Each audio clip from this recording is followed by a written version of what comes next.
ජීවිතේ ගමනක් වෙච්ච බොහෝ තැන්වල හදිසි අනතුරක් කියන්නේ අහම්බයක් නෙවෙයි. සැලසුමකුත් නෙවෙයි.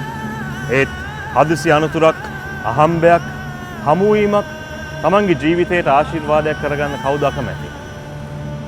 රෝද තුනක්, හදිසි අනතුරක්, තරුණ ජීවිතයක්, තවත් එක් අහම්බයක්.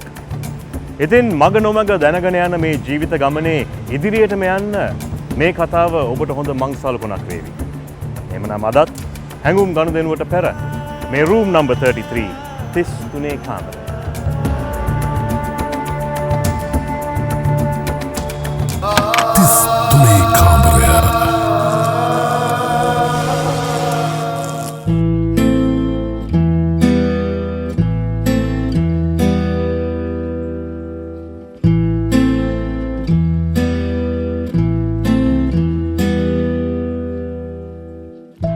කහයිරක් උඩ හමුවුණු ඇවිදින ඇස් දෙකක්. හදිසි අනතුරක්. බලාපොරොත්තු නොවුණු මොහොතක්. ආදරය කියන්නෙම ජීවිතේ හමුවෙන හදිසි අනතුරක් වගේම තමයි. රස්තියාදු ගහපු ජීවිතයක් මාර්ග සංඥාවක් ළඟ නතර වුණා. කොහොමද ඒක උනේ? රස්තියාදු ජීවිතේ වෙනස් වුණාද? ජීවිතේම වෙනස් වුණායේ. මං කවුද කියලා කියන්නම්. මගේ නම දිනේෂ්. වැඩ බැරි වුණත් කියන්නේ ගම ගාල්ලේ කියලානේ. මාත් ගාල්ලේ කොල්ලෙක්. ඉතින් පුංචි කාලේ සාමාන්‍ය විදියට ගෙවුණා. ඊට පස්සේ ඉතින් ඉස්කෝලෙත් ලොකුට ඉගෙන ගත්තේ නැහැ. කට්ටි පෙන්න කරන්න තියෙන ජිල්මාට් ඔක්කොම දැම්මා.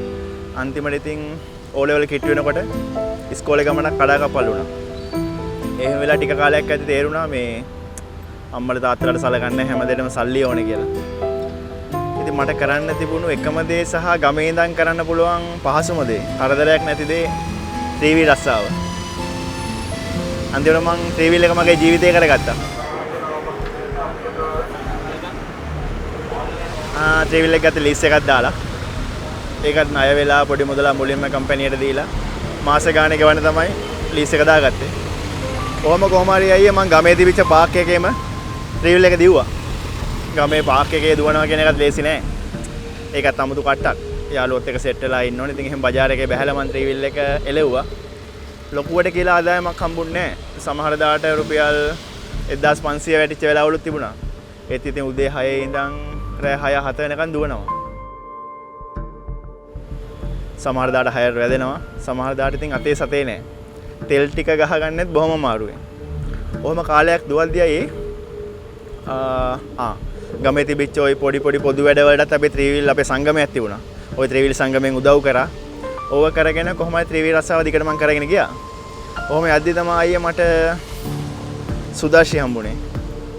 සුදාශි කියන්නේ මගේ පෙම්වතිය. එයා හම්බුනේත් අයියේ ත්‍රිවිල් එක හින්දාම. මොකද මට ජීවිතේ හැමදේම හම්බෙන්නේ ත්‍රිවිල් එකේ. මොකද මං කියද මොකද දෙද? ඊබම් මෙන්න මේක පින් සෙට් එක ගහගන්න කියලා. ඒක මොකද දැක්කෙත් නෑ උදේ. මොහරි කරන්න ඕන බං බලපන් මේ දවස්වල හැරුත් නැහැනේ. දෙන්න ගැටි අසල එලකව බං. අපි දෙන්නගේ ආදරෙත් ගොඩක් වෙලාවට ගෙවුනේ ත්‍රිවිල් එකේ. කොහේ හරි නිදහස් තැනක නවත්තලා අපි දෙන්න පිටිපස්සට වෙලා කතා කර ඉන්නවා. ඇත්තටම ලස්සන ආදරයක්, පිරිසිදු ආදරයක්. කොහේ දවසට අපි ත්‍රිවිල් එකෙන් පන්සල් යනවා. ඇවිදින්න යනවා, ෆිල්ම් බලන්න යනවා. බීච් එකේ රැල්ල පාක කතා කර යනවා. ඔය විදිහට හරි සුන්දර ආදරයක් තිබුණා. ඇත්තටම මම එයාට බොක්කෙන් ආදරය කළායි. මොකද මම ඒ විදිහ ආදරයක් ලැබිලා නැහැ. මොකද මම ත්‍රිවිල් කාරයෙක්. ත්‍රිවිල් කාරයට ටිකක් හරි ලස්සන කෙල්ලෙක් හම්බෙනවා කියන්නේ ඒක මහ මෙරක් වගේ. ඉතින් මට හම්බෙච්ච හැම වෙලාවෙම නිවාඩුවක් තිබුණේ නැත්නම් මම නිවාඩුවක් ගලප ගන්න පුළුවන් මේ රස්සාවේ හැටියට. ඔහොමම අපි මාර ආදරයක් කරා. ওই ආදරයෙන් හින්දා මට දවල්ට ත්‍රිවිල් එක දුවා ගන්න වෙලාවක් නැති වුණා. මොකද හැමතිස්සෙම එයාගේ පස්සේ දවල්ට කෑම එක අරන් යනවා. උදේට සැලුන් එකට බස්සන්න යනවා. එයාගේ බඩු මුට්ටු ගේන්න යනවා. ක්‍රීම් જાති යනවා මනම් ඒව ගේන්න ටවුන් එකට හිට මෙට එක්ක යන්නේ මාව තමයි. ඉතින් ඔහොම යද්දි මට තේරුණා අයියේ මේ දවල්ට මට කීයක් හරි හොයාගන්න වෙලාවක් නැහැ කියලා. පස්සේ ඉතින් මේ දවල්ට දුවන්නේ නැතුව මම ත්‍රිවිල් එක රැයට දුවන්න ගත්තා. ඔහොම තමයි කාලේ ගෙවුනේ. නේ කොහෙද වගේ යාළුවෝ දෙන්න? උන් දෙන්නා පාක් එකේ ඉන්න.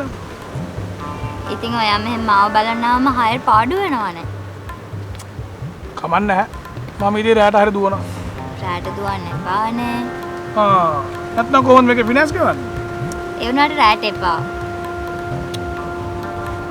වෙන කරන්න දෙයක් නැහැ නේ බබා. මේ අලුතෙන් ෆිල්ම් එකක් ඇවිල්ලා. අපි ඒක බලන්න යමුද? පිස්සුද? ඇයි?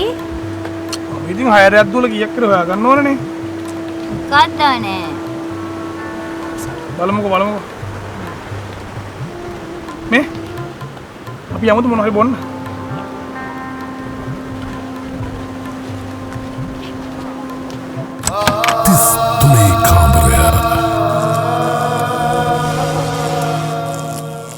මචං මම මේ බැලුවේ මම දැන් හවස්වරු මර කෙල්ලත් එක්ක ඉන්න ඕන බා.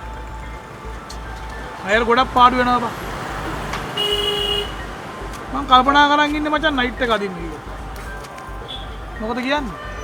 බල දෙන්නත් එනවද? පිස්සුද බං? මේ ඔබට ලව් කරනත් අපි දුක් විඳින්න. මට නම් බෑ මචං. අනේ මම පිස්සුද බං?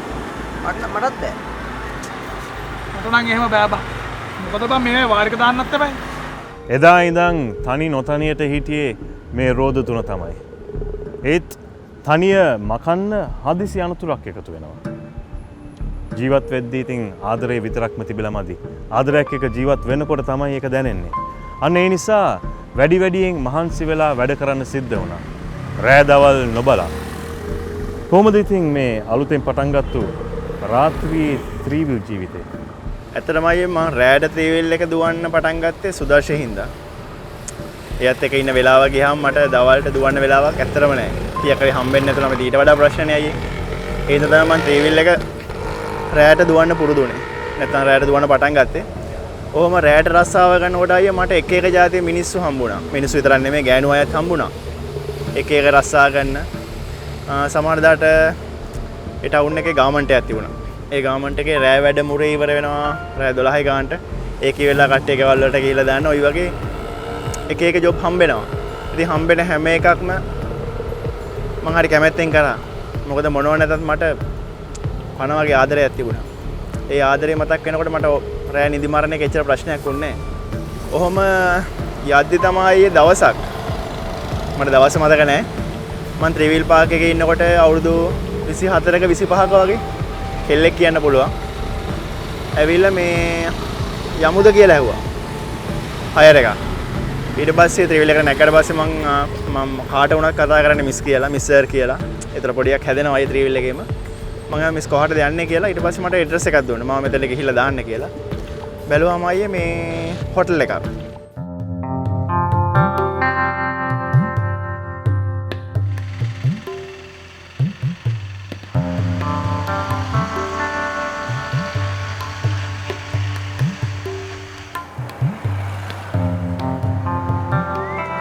Excuse me. ඔව් මිස්. හයර් එකක් යන්න පුළුවන්ද? පුළුවන් මිස්. මිස්ටර් කොහෙද යන්න ඕන? පොඩ්ඩක් ඉන්න. මට මේ ඇඩ්‍රස් එක කියන්න. හරි මිස්. මම මෙතන දන්නවා යා. මම ඒ වෙද්දි මේ ඒ ටවුන් එකේ විදිහට හොටල් දන්නවා. මොකද අපිට ගොඩක් වෙලාවට කපල් එහෙම හොටල් වලට ගිහිල්ලා දාන්න සෙට් වෙනවා. සහ හොටල් එකක් දන්නේ නැති කපල් එකක් ආවොත් අපි දන්න හොටල් එකකට එක්කන් යනවා. ඒතර අපිට පොඩි කමිෂන් එකක් හම්බ වෙනවා. ඒ හින්දා මම හොටල් එකේම හැමෝම එහෙම අඳුරනවා. ඉතින් මම ඒ හොටල් එකට යාව ගිහිල්ලා දැම්මා. ගිහිල්ලා දාලා මේ එයා ගැන කියනවා නම් අයියේ ලස්සනයි. ලස්සනයි අමුතුම සිත් ගන්න බවක් තිබුණා.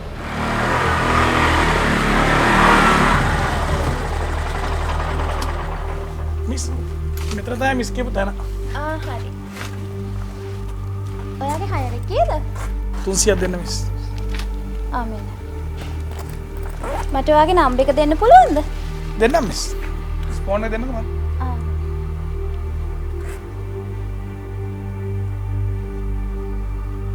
මිස්. හරි ඕකේ thank you.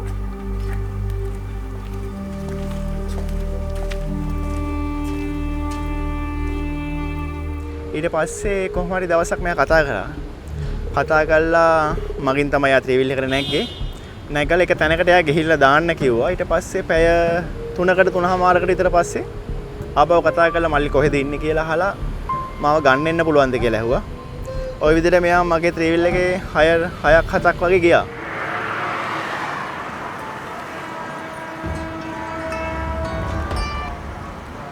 හෙලෝ. හරි මිස් හරි මම දැන් මෙන්න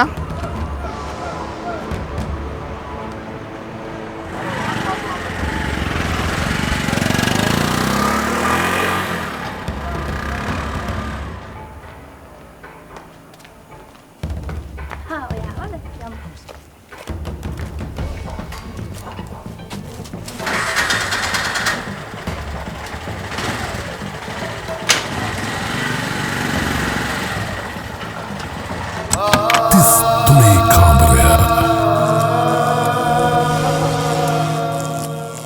මේ කොල්ලගේ ජීවිතේ වෙනස් වෙන්නෙම අහඹු සිදුවීම් වලින්ම තමයි.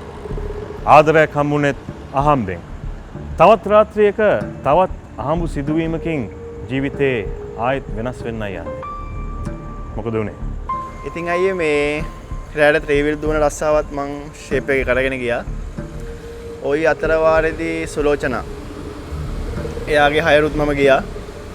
ඔහොම යද්දී අයියේ සුලෝචනයි මමයි ටිකක් යාළු වුණා කියන පොඩි මිත්‍රත්වයක් ඇති වුණා. එයා ගිහිල්ලා දාන හැම තැනකම අයියේ වැඩිමුණුත් හිටියේ පැය 2:00මාරක් 3:00මාරක් වගේ. ওই කාලෙන් පස්සේ මට කෝල් කරලා අහනවා මේ ඔයා කොහෙද ඉන්නේ? එන්න පුළුවන්ද? ඉතින් අය තියෙන හයර් එක තව කාට හරි යයිදෝ කියන බයට මම දන්නවා පැය 3කින් මට කතා කරනවා කියලා. ඒ හින්දා ඒ ටයිම් එක එනකොට මම මොන හයර් එකවත් ගන්නෑ. අර හයර් කෙනෙක්ම මාත් බලන් ඉන්නවා. මොකද අය දැන් රුපියල් 150 නම් ගාන 200 දීලා ඊටු සල්ලි තියාගන්න කියනවා. ඉතින් එහෙම හයර් එකක් පාඩු කරන් ගියා කියලා කවදාකවත් මට පාඩුවක් නම් උන්නේ නැහැ. මොකද කඩේකට ගිහිල්ලා එයාට බඩු ටිකක් ගෙනලා ත්‍රිවිල් එකට දෙන්න කිව්වොත් ඒකේ ඊටු සල්ලි මට දෙනවා. ඒක මම දන්නවනේ. මිස් කොයි බලාදද මම මෙහෙ නෙමේ මං කොළඹ. එතකොට මිස් මෙහෙම මොනවද කරන්නේ මම යාළුවෙක් එක්ක රිසර්ච් එකක් කරන්න ආවා. දැනුත් එහෙ යන ගමන්. ඔය පාන්දර වෙනකල් පාක් එකේ ඉන්නවද? ඔව් මිස් මම තමයි මේ පාක් එකේ එළි වෙනකම්ම දුවන්නේ ඕන වෙලාවක මං ඉන්නවා එහෙනම් ඔයාට පුළුවන් නේද මම බස්සන තැනින් මාව ආයෙත් ගන්න එන්න? පුළුවන් මිස් පුළුවන්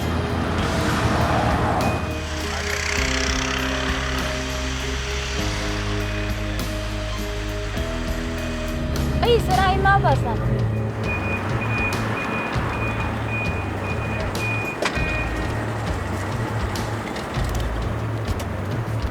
ඔයාගේ ගාන කීයද?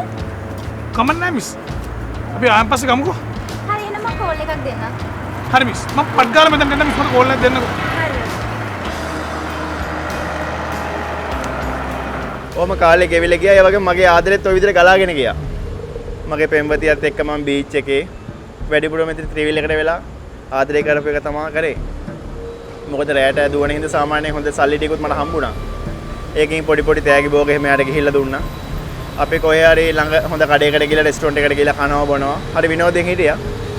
මම එයාටත් මේ හම්බෙච්ච සුලෝචනා ගැන කියලා තිබුණා. මොකද මගේ හිතේ අයියේ මම කවදාවත් සංගගෙන තිබිච්ච දේවල් මගේ තිබුණේ නැහැ. මම හැමදේම මගේ පෙම්වතියට කියනවා. එහෙම කියන දැනට මම පත් වෙලා හිටියා. ඒ තරමට ඒකෙල මට ආදරය කරා. මට මේ තුනයි මම මොනවාරි පොඩි දෙයක් හරි මගේ පෙම්වතියට හංගනවා නම් ඒක මම මටම කරගන්න වරදක් කියලා. මම ඒ තරමට ඒකෙලට ආදරය කරා. තාමත් ඇත්තටම ආදරයයි. ඉතින් ඔහොම යද්දි දවසක් මම මගේ පෙම්වතියත් එක්ක කතා කර ඉඳිද්දි යාගේ කෝල් එකක් ආවා. නේ අපි අදවත් යමුකෝ ෆිල්ම් එක බලන්න. යමුකෝ එකයි නේද? යමු යමු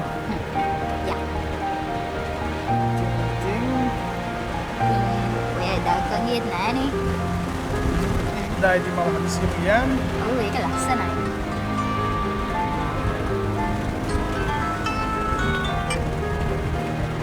hello hello Dinesh. Hello miss කොහෙද ඉන්නේ? මිස් මම ටවුන් එකේ ඉන්නේ පොඩ්ඩක් ඉක්මනට එන්න පුළුවන්ද?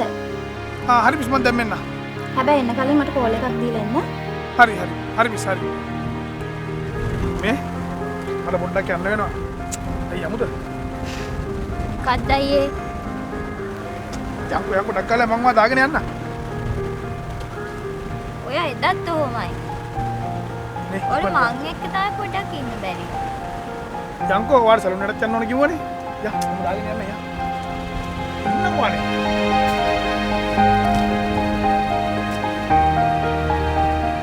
ඉතින් මං ගියා අයියේ. ඒත් මැසේජ් එකේ තිබිච්ච බඩු ටික තමයි අයියා මේ සිගරට් වගේකුයි බියර් ටින් වගේකුයි පොඩි බයිට් වගේකුයි. ඊට පස්සේ මං ඇහුවා මිස් මේක වැරදිලාද? වැරදිලා කියලා හිතන්න පුළුවන් නේද? දැන් කොල්ල බිවට සාමාන්‍යයෙන් කෙල්ල බොන්නේ නැහැනේ. එහෙම කියලා වුණාම නෑ නෑ මේ පොඩි පාටියක් තියෙනවා ඉක්මනට අරන් එන්නකෝ කියලා කිව්වා. ඕකත් අරගෙන මම හොටල් එකට ගාවට ගියාම මේ ඉන්න රූම් එකේ නම්බරේ කියලා මේ ඕක අරන් එන්නොක් කියලා කිව්වා. මමටත් ඉතින් පොඩි චකිතයක් වගේ තිබුණා අයියේ. එයා තනියම ඉන්නවා කියලාත් දන්නවා. අරන් යන්නේ බියර් කෑන් එක. ඕනම කොල්ලෙට පොඩි චකිතයක් ඇති වෙනවනේ අයියේ.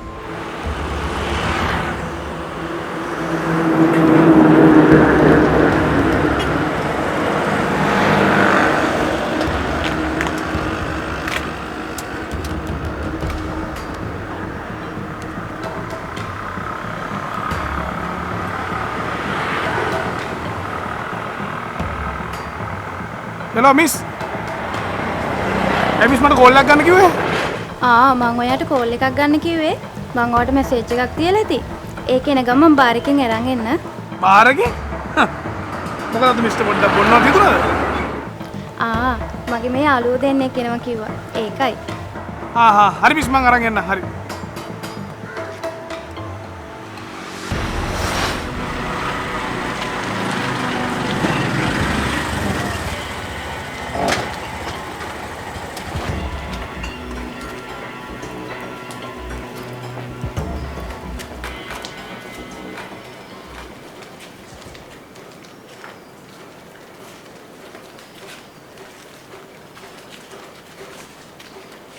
හෙලෝ. මිස් මම ඇවිල්ලා ඉන්නේ.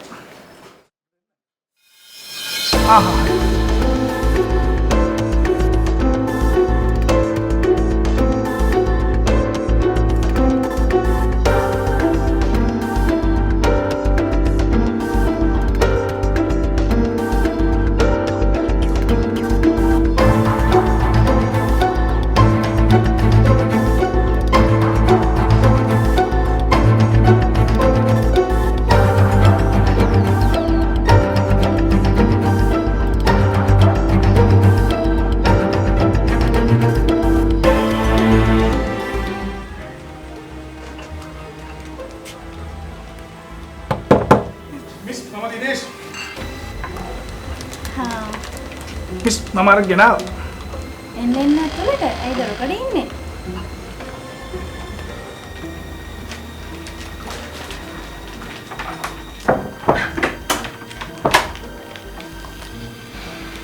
මොකලම මේ වයලා වගේ වාඩි වෙන්න. මම බය වෙලා නෑ මිස්.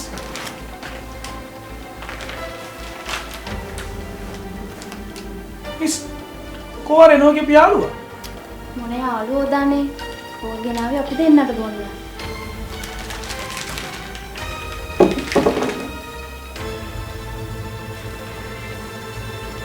දිනේෂ් මම ඔයාලට මේ ගොඩාක් කාලේ ඉඳලා කියන්න හිටියේ. මම ඔයාලට ගොඩක් කැමතියි දිනේෂ්. ඔයා මට කැමති නැද්ද? මාත් මිස්ටර් කැමතියි මිස්. ඒත් බය හිතුණා. දිනේෂ් මට ඔයා උදව් කරන්න ඕනේ. මම පොඩි බිස්නස් එකක් කරනවා. දිනේෂ් මට උදව් කරන්න. දිනේෂ් මට කැමති නේද?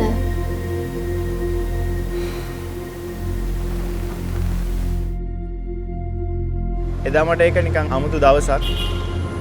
මුලින්ම මට තීතුණා මේ මම මගේ කෙල්ලට කරන්නේ මේ මහ වරදක් නේද කියලා. පස්සේ ආයේ මමත් එයත් එක්ක එකතු වෙන එක එයත් එක්ක එකට ඉන්න එක මම එකට පුරුදු වුණා. හැබැයි වුණා. හරි මිස්. මම මිස්ට හොඳ කස්ටමර්ස් ටික අවුල දෙන්න. මං කිව්වනේ මට මිස් කියන්න එපා කියලා. මම සුලෝචනා. හරි සුලෝචනා. ඔයා මට හොඳ විශ්වාසවන්ත කස්ටමර්ස්ලා ටික දෙනෙක් හොයලා දෙන්න. දන්නවනේ මට ලැබෙන මුදලින් 2 පංගුවක් මම ඔයාටත් දෙනවා. හැබැයි කවදාවත්ම මාව අමතක කරන්න එපා. කවදාවත්ම නෑ මිස්. සෝරි සුලෝචනා. කොහොම යද්දි තමයි ඔය සුලෝචනා මහ අමුතුම යෝජනාවක් ගෙනාවේ අයියේ.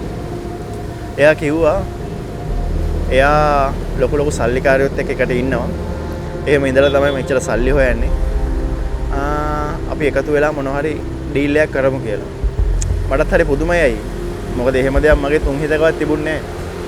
මොකද මම ඒ තරමට යාර බැඳිලා හිටියේ. කොහොමද අයියේ තමන් එක්ක එකට ඉන්න ගෑණි තව ගෑණි මිනිහෙට සල්ලි වල දෙන්න කොල්ලෙට හිත හදා ගන්න බැහැනේ. කොහොම ඉඳලා යාම කිව්වා මේ ඔයා එහෙම කෙනෙක් එක්කගෙන එන්න. නැත්නම් ඩීල් එකක් මට අරන් දෙන්න. එයාගේ වචනෙන් කියනවා නම් ඩීල් එක මම ඔයාලට මෙච්චර කමිෂන් එකක් දෙන්නම් කියලා. ඒ කියන්නේ රුපියල් 6000ක වගේ කෙනෙක් එක්කන් ආවොත් මට 2500ක් 3000ක් මගේ ත්‍රිවිල් එකේ ගාණත් එක්ක දෙනවා.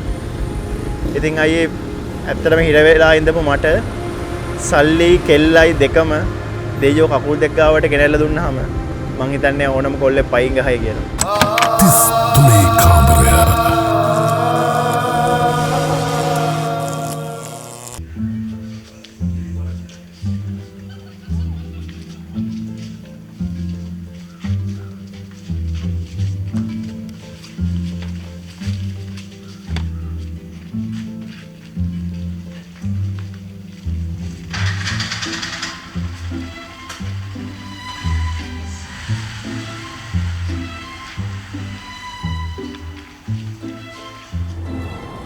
අහම්බෙන් වුණු හමුවීමක් දැන් ඇබ්බැහිවීමක් වෙලා.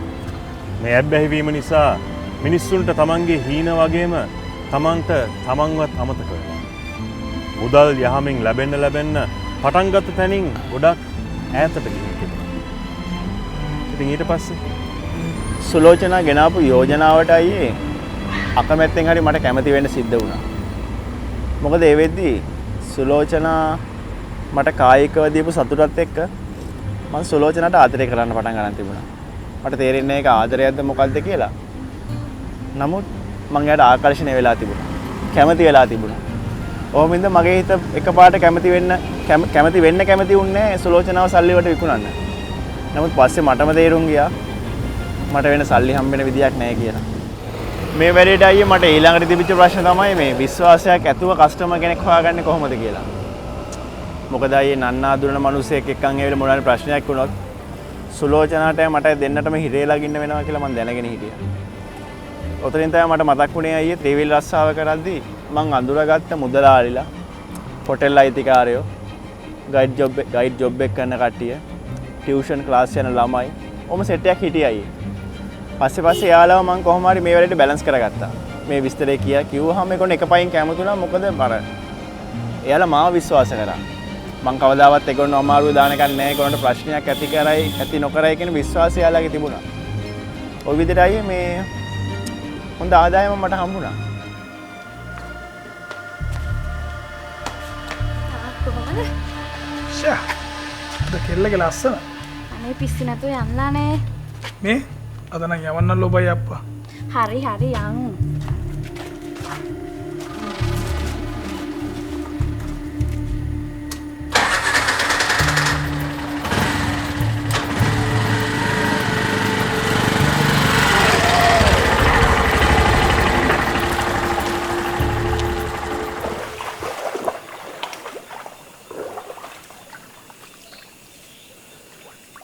බබා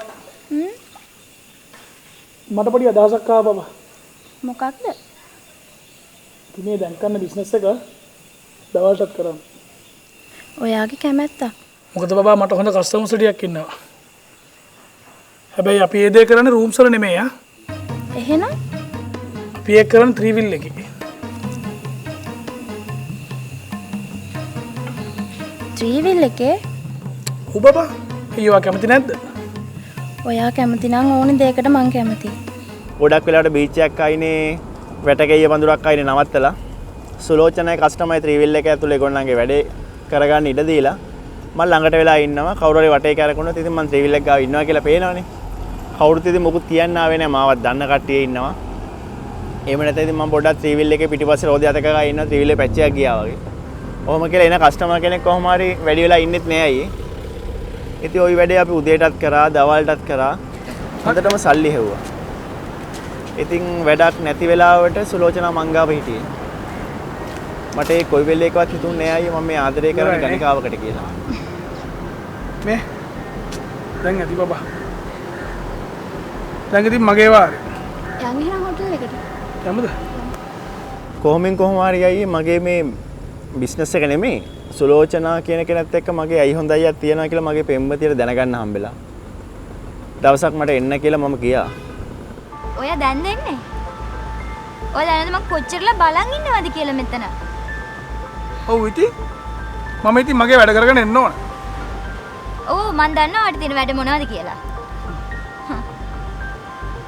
ඔය රැට කවුද ට්‍රැවල් එක දාන් යන්නේ? කවුද ඔයාට ඔබ කියන්නේ? මට කිව්වගෙන ආවට වැඩක් නැහැ නේ. කවුද රැට ට්‍රැවල් එක දාන් යන්නේ? මේ ඒක මගේ රස්සාව. මම ඒකෙන් තමයි කීයක් හරි හොයාගන්නේ. ඔයාට අදාළ දේවල් විතරක් ඔයා හොයන්න. දැන් ඕක නවත්තන්න. නෑ. හරිද? ඔයා ඕන දෙයක් කරගන්න මම යනවා. ඒක ඉතින් ඔයාගේ කැමැත්ත. යනවා ඉතින්. 33 කාමරය. අහම්බ වලින් ජීවිතේ වෙනස් වෙච්ච මිනිස්සෙකුට තමන්ගේ ජීවිතේ ආයෙත් වෙනස් වෙන්න වැඩි කාලයක් යන්නේ නැහැ. තවත් අහම්බයකින් ඒක ඉක්මනටම වෙනවා. සුදර්ශකෙන් ඈත් වෙලා සුලෝචනාට ලං වුණායින් පස්සේ මේ කොල්ලගේ ජීවිතේ ගොඩක් දේවල් ඔහුට අහිමි වෙනවා. රසවත් ජීවිතේ එකපාරටම තිත්ත වෙනවා. ආපහු හැරලා බලනකොට දැන් මොකද හිතෙන්නේ? අයියේ දවසින් දවස මම සුලෝචනාට කරන ආදරේ වැඩි වෙනවා කියලා මට තේරුණා. මට කවදාකවත් යටිහිතකින්වත් මට හිතුන්නේ නැහැ එයා ගණිකාවක් කියලා. එයාගේ අප්‍රසන්න බවක්, අප්‍රියතාවයක් මට කවදාවත් දැනුන්නේ නැහැ. එයාත් මට ඒ වගේම ආදරේ කරා. එයා මට කෑම කැව්වා.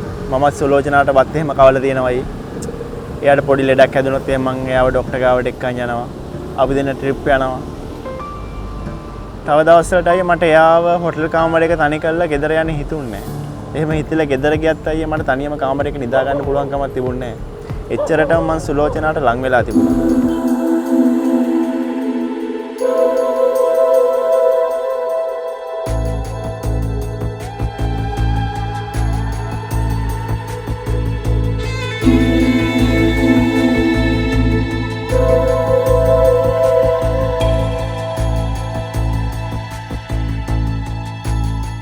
ඔහොම කාලේ ගෙවිලා යද්දී අයියේ අපි ගොඩක් ආදරෙන් හිටියා. මම දවසක් උදේ පාන්දර මම නැගිට ගම මුල්ම කෝල් එක ගන්න සුලෝචනාට. මම එයාට ආදරේට මැනික කියලා කිව්වා. මම කෝල් එකක් ගන්නකොට good morning කියලා කියන්න ෆෝන් එක වැඩ කරේ නැහැ. මම හිතුවේ ෆෝන් එකේ අවුලක් හරි නැත්නම් මොන හරි පොඩි අවුලක් ඇති කියලා. මම ආපහු ඉතින් වොෂේකුත් දාලා ආපහු කෝල් එක ගත්තාම ෆෝන් එක ආන්සර් කරේ නැහැ අයියේ. මම දෙතුන් පාර ගත්ත ආන්සර් කරේ නැහැ. එහෙම මම මගේ ටේබල් එක ස්ටාර්ට් කරගෙන හොටෙල් එකට ගියායි. මම ඊට පස්සේ රිසෙප්ෂන් එකට ඇවිල්ලා එතන ඉන්න කෙනාගෙන් ඇහුවාම මේ එයා කොහෙද කියලා මේ උදේම ගියා කිව්වා. මට ඉතින් කියවුණා කොහෙද ගියේ කියලා. ඒකවල මේ අපි ඒව දන්නේ. එයා උදේම බිල ගෙවලා ගියා කියලා. ඊට පස්සේ මම දවස් දෙකක් තුනක් ඉතින් මට ආපහු කෝල් ගණෙක් කියලා හිතලා ෆෝන් එකට කෝල් එකක් ගන්න try කළා. ෆෝන් එකත් ඒ සිම් එක ඕෆ් මං හිතන්නේ ඇයි.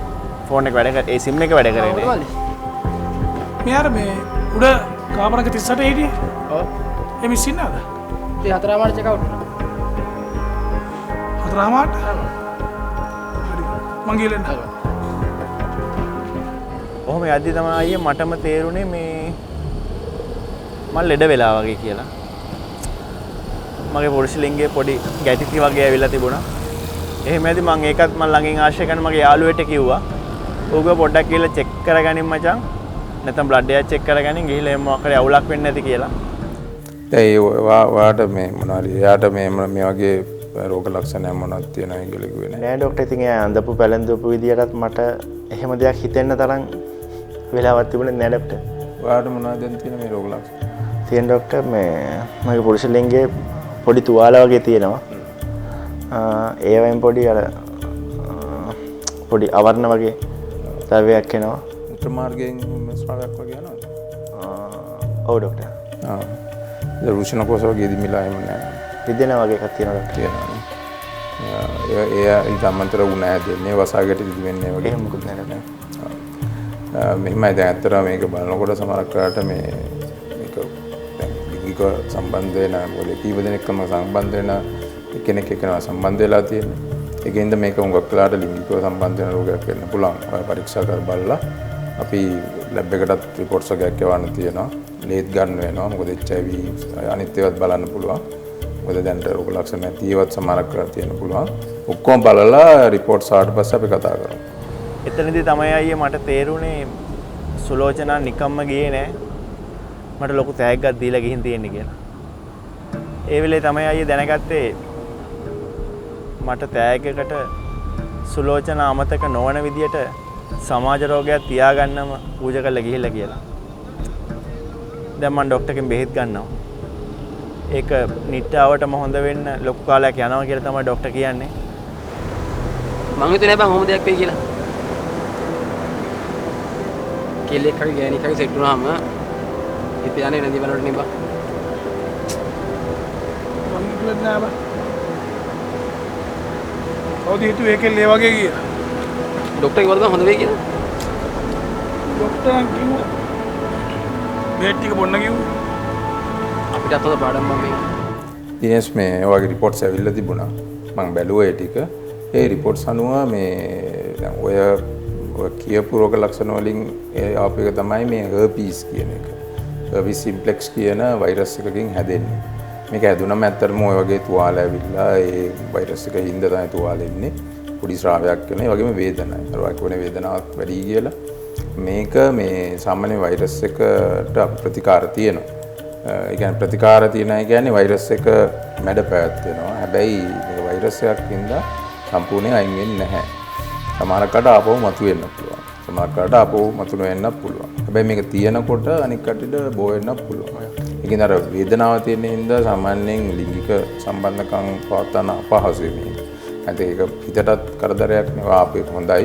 අපි ඒ ප්‍රතිකාර කරාම මේ අඩු වෙයි. හැබැයි ඒක අපි කියන දවස් වලට අනුව ඒ දින ගානට කියන ප්‍රමාණය ගන්න ඕනේ. ඊට පස්සේ අපි ලේ බැලුවානේ. ලේ බැලුවා මොකද ඔයාලට HIV තියෙද කියලා. HIV නෑ ඔයාලට. හැබැයි සිෆිලිස් බැලුවා ඒකත් නෑ. නේ? ඒ වගේ අනිකුත් ලිංගිකව බෝ වෙන ඒවාත් නෑ. හැබැයි HIV එක අපි තව මාස 3 විතර ආපහු බලන්න වෙනවා. ඒකෙන් දෝ ආයෙත් ඇවිල්ලා මං හම්බෙන්න. ඒතකොට අපි ඒතකොට බලමු. මේක ඇත්තටම මේ හර්පීස් සිම්ප්ලෙක්ස් කියන වෛරස් එක අර වේදනාවක් ඒ කියන්නේ රෝග ලක්ෂණ ආවට පස්සේ වේදනාවක් දැනෙන හින්දා හුඟක් අය එනවා ප්‍රතිකාර වලට. ඉතින් ලංකාවේ මේ ගොඩක්ම මේ ලිංගික සම්ප්‍රේෂණ රෝග වලින් මේකට තමයි ඇදලා තමයි ගොඩක් අය එන්නේ. ඉතින් ඒක හින්දා මේ දැන් මේක සමහරක් අයට රෝග ලක්ෂණ නැතුව වුණත් තියෙන්න පුළුවන්. ඒක හින්දා අර දැන් ඔයා සම්බන්ධ වෙච්ච එක්කෙනාට මේක තිබුණ නැතු වුණාට එයාට මේ වෛරස් එක එයාගාව තියෙන්නේ නැති. ඒතකොට ඒකෙන් ඔයාට ඇදලා ඔයාගේ රෝග ලක්ෂණ එන්න පුළුවන්. මොකද විශේෂයෙන් අර ලිංගික වෘත්ති දෙන කාන්තාවන් ඒ කට්ටිය අපි නිතර මාස 6කට සැරයක් ගෙන්න ගන්නවා. මොකද ඒ කට්ටියගෙන් තිබුණොතින් අනිත් අය බෝ වෙන්න පුළුවන්. ඒ කට්ටිය ඇත්තටම එනවා අපේ සයන වලට. එලයි පරීක්ෂා කරනවා. අපි ඒ රහස්‍යභාවය සම්පූර්ණයෙන්ම ආරක්ෂා කරනවා. ඒ කට්ටිය විස්තර කාටවත් කියන්නෙත් නැහැ. ඔයාගේ මේ විස්තරත් කිසි කෙනෙකුට කියන්නේ නැහැ. හොඳේ. දැන් අපේ මේ සායන ඇත්තටම ලංකාව පුරාම තියෙනවා. ප්‍රධාන සායනයේ තියෙන්නේ සේරම් ප්ලේස් එකේ අංක 29 අයි හොස්පිටල් එකේ කිට්ටුව තියෙන්නේ. එතකොට අනිත් ප්‍රධාන රෝහල් වලට අනුබද්ධව මේ සායන තියෙනවා. ඒ සායන වලට ගියාට පස්සේ මේ කිසිම එච්චත් අදබදයකුත් නැහැ. මේ හොඳ පිළිගැනීමක් තියෙනවා. ඒ ඔක්කොම පරීක්ෂා කරනවා. ඒ පරීක්ෂා කරලා හරියලා අවශ්‍ය ප්‍රතිකාර ලබා දෙනවා. ඉතින් ඒ වගේම රහස්‍යභාවය සම්පූර්ණයෙන්ම ආරක්ෂා කරනවා. ඉතින් මේ ලිංගිකව සම්ප්‍රේෂණ රෝග සාමාන්‍යයෙන් ඒ ලිංගිකව සම්බන්ධ වීමේදී කෙනෙකුට තිබුණොත් අනිත් කෙනෙකුට බෝ වෙන්න පුළුවන්. ඒකෙන්ද මේ ලිංගික සම්බන්ධතා ඇති වෙන ප්‍රමාණය අනුව ඒක බෝවීම තියෙනවා. ඉතින් ඇත්තටම දිනේ ස්තුතියවා මේ අපේ ක්ලිනික් එකට ආවට පස්සේ දැන් ඔයා දැක්කනේ අපිට ඔයාට අවශ්‍ය ප්‍රතිකාර ටිකක් හම්බුණා. හොඳ පිළිගැනීමක් දුන්නා. අවශ්‍ය උපදෙස් ටිකත් ලැබුණානේ. ඒ වගේම දැන් මේ අපි ලිංගික උද්දේශන කාන්තාවනේ කොණ්ඩම් වගේ දේවලුත් ඒ කට්ටිය අපි නොමිලේ අපේ සයන් වලින් දෙනවා. මොකද මේ අනිත් අයට බෝ වෙන එක වළක්වන්න. මම හැමෝටම කියන්නේ පරිස්සම් වෙන්න. ලිංගික ගනුදෙනු වලදී තමන්ගේ හිතට වහල් වෙන්න එපා. මොලෙන් වැඩ කරන්න. කියන්නේ එකපාරක් දෙපාරක් හිතන්න කියලා නෑ. 100,000 වාරයක් හිතන්න. ජීවිතේ වරදින්න මහ වෙලාවක් යන්නේ. වැරදුනාට පස්සේ මං වගේ දුක් වෙලත් වැඩක් නෑ. ඒද මොලේ කල්පනා කරලා වැඩ කරන්න. අපේ ප්‍රධාන සායනයේ විශේෂ දුරකථන අංකයක් තියෙනවා. 0.0 353 363 3. ඒ වගේම අපේ වෙබ්සයිට් එක තියෙනවා www.aidscontrol.lk කියලා. මේකට ගියා මේ විස්තර සියලුම දේවල් දැනගන්න පුළුවන්. මේ සායන තියෙන්නේ කොහෙද? ඒවයි contact numbers මොනවද? කවුද කතා කරලා කොහොමද විස්තර ගන්න පුළුවන්? ඒවයි විස්තර තියෙනවා. මම හිතන්නේ ඒක හින්දා අපේ වෙබ්සයිට් එකට ගිහිල්ලා මේ තොරතුරු ඕනකම ලබා ගන්න පුළුවන්.